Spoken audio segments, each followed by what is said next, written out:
দর্শক, আসসালামু আলাইকুম। মেহেরপুর জেলা ছবির পক্ষ থেকে সবাইকে শুভেচ্ছা অভিনন্দন। আমি আজ আপনাদেরকে নিয়ে এসেছি মেহেরপুর জেলার সদর উপজেলার কুলা গ্রামে। এই গ্রামে একজন চাষি, সে তার পরিশ্রম দিয়ে একটা মাল্টা লেবুর বাগান তৈরি করেছে। চাষির নাম হচ্ছে মোহাম্মদ ফরিদুল ইসলাম। চলুন আপনাদেরকে বাগানটা ঘুরিয়ে দেখাই এবং তার সাফল্যগাথা কিছু গল্প আপনাদের মাঝে শেয়ার করি। চলুন দর্শক।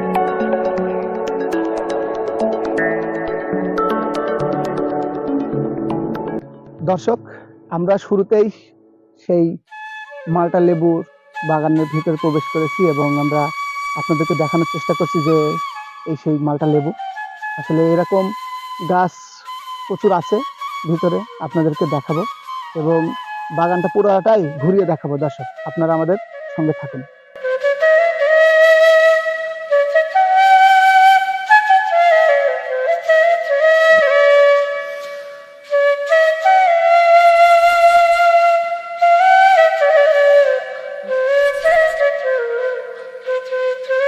আপনারা দেখতে পাচ্ছেন যে প্রচুর পরিমাণে এই মালটা ধরেছে। আসলে মালটা এত পরিমাণ ধরেছে, আর মনে হয় 2 মাস কাছাকাছি থাকবে। আর 2 মাসের ভিতরেই এর রং সেরকম যে হলুদ রংটা চলে আসবে এবং বাজারজাতের যে প্রক্রিয়া তখন শুরু হবে।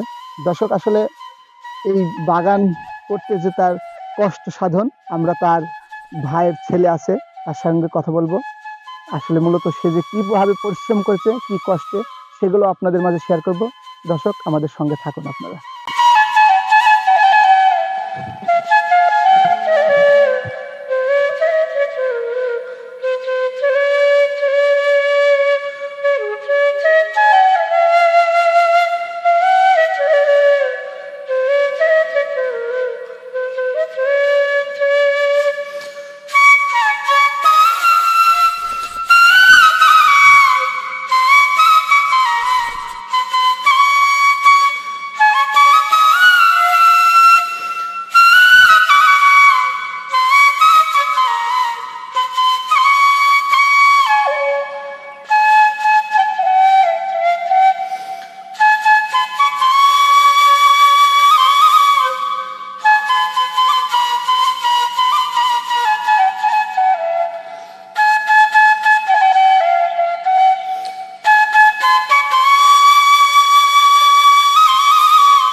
দর্শক, আসলে এই যে কষ্টের ফল, এই আমাদের মালটা চাষ।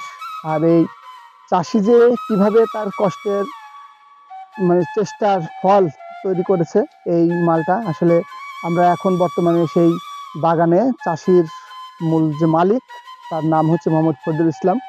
আসলে সেই চাচা এখন মূলত এখানে না থাকার কারণে তার ভাইয়ের ছেলের সাথে আমরা কথা বলবো এবং জানবো যে সে কিভাবে তার পরিশ্রম করে এই বাগানটি তৈরি করেছে এই বিষয়ে। হ্যাঁ, আপনার নাম কি? মোহাম্মদ রাফাতুজ্জামান আরব। আচ্ছা আচ্ছা, এই বাগান মালিক ফরিদুল ইসলাম। হ্যাঁ, কে হচ্ছে আপনার? আমার মেজ আব্বা। আচ্ছা আচ্ছা, আপনার মেজু চাচা। আসলে এই বাগানের জমির পরিমাণ কতটুকু?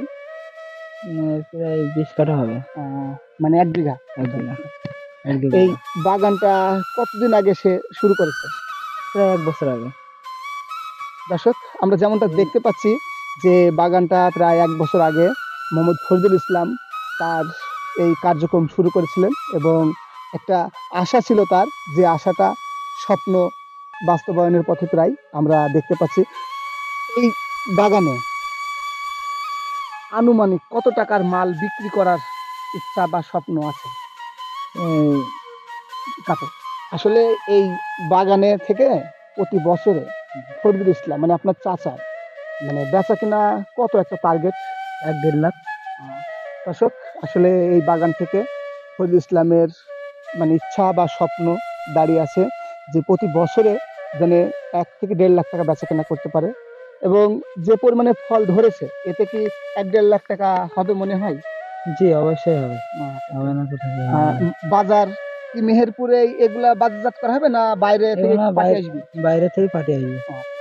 আসলে মূলত এই মালটা বাগানে বাইরে থেকে পার্টি আসবে এবং তারা নিজেদের খরচে এখান থেকে মাল উঠাই নিয়ে চলে যাবে। দেখা যাচ্ছে সেই হিসাবে এরা প্রায় 1 থেকে 1.5 লাখ টাকার প্রতি বছরে একটা লাভজনক ব্যবসা দাঁড়াবে।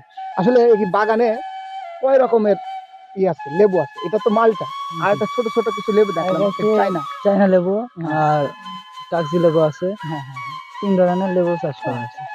দর্শক, আসলে এই বাগানে 3 ধরনের লেবুর মানে বাগান তৈরি করেছে। মালটা লেবু আছে, সেই সাথে চায়না লেবু আছে ছোট ছোট, আপনাদেরকে ভিডিওর মাধ্যমে দেখিয়েছি। আর বাগানের চারি কোলে আমাদের দেশি লেবু, কাগজি লেবু সেগুলাও করেছে। এটাও তার একটা লাভজনক মানে চিন্তাধারার ভিতরেই আছে। দর্শক, আসলে আমরা আপনাদেরকে এবার বলতে চাচ্ছি যে মেহেরপুর সদর উপজেলার কুলা গ্রামে এই বাগানটা, আসলে এই বাগানের মূল উদ্যোক্তা চাষি মোহাম্মদ ফজলুল ইসলাম, তার তত্ত্বাবধানে তার 20 শতাংশ মানে 20 কাঠা বা আমাদের এখানে 1 বিঘা জমি বলে, সেই 1 বিঘা জমির উপরে এই মালটা বাগানটা তৈরি করা। তার স্বপ্ন প্রতি বছরে যেন সে 1.5 থেকে 2 লাখ টাকার মালামাল বিক্রি করতে পারে। এবং নতুন যেসব উদ্যোক্তারা আছেন, আপনারা যদি চান যে এইরকম লেবু বাগান তৈরি করবেন, তাহলে আপনারা এই মোহাম্মদ ফজলুল ইসলামের সাথে যোগাযোগ করতে পারেন। তার থেকে আপনারা ভালো পরামর্শ পাবেন এবং তার কাছ থেকে আপনারা সঠিক চারা যে কোথা থেকে কিনতে হয় না হয় সেসব পরামর্শ আপনাদের দেবে এবং বাগান কীভাবে পরিচর্যা করতে হবে না কি করা লাগবে সম্পূর্ণ আপনারা পাবেন। দর্শক, এই আমাদের আজকের ভিডিও। আপনারা আমাদের পেজটি ফলো, লাইক, শেয়ার করবেন যাতে আরও ভালো ভালো ভিডিও দেখতে পান।